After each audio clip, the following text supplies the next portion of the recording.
Thank you for having me, Leonardo Brown with Richland County. I'm so glad to see you, Leonardo. I'm Erinn Rowe, the CEO of Harvest Hope Food Bank. All right, great. When you think Nice to about meet you. economic impact and inflation, it is actually a double-edged sword for us.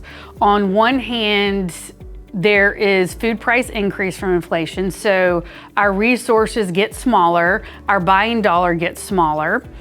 Our donations go down because our consumers and volunteers and food drive partners, their dollar gets smaller, but the need gets higher.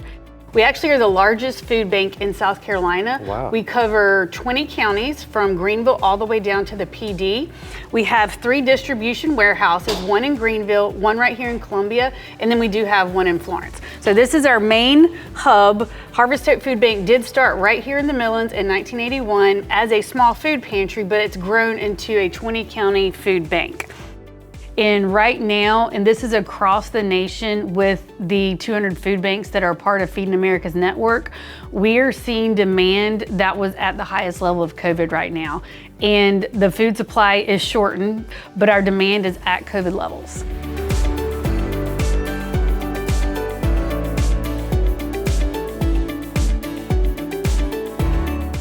One of the main ways we get food is through our retail rescue products.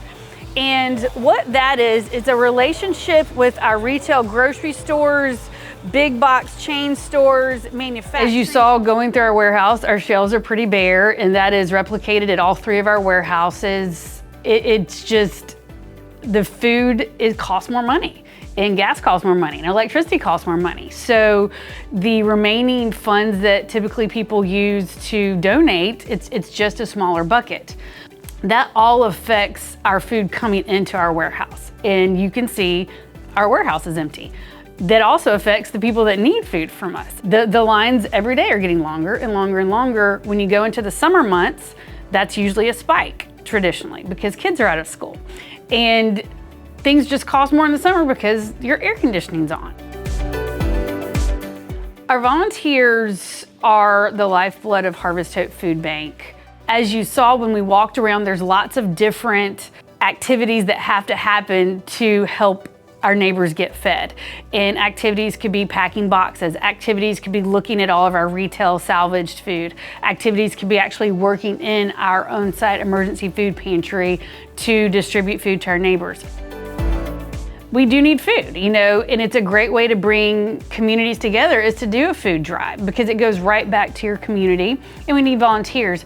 And I always stress the importance that nothing's too small. A lot of times people feel like when they come in here and see the scope of what we do, well, my can isn't gonna make a difference. But that one can's actually gonna feed a human. So it can be 1 can, it can be 500 cans. But everything that you do with us is gonna change somebody's life. It's very informative for me to really understand how some organization like yours, and particularly Harvest Hope, is serving the community of Richland County in the Midlands from right here in our own backyard.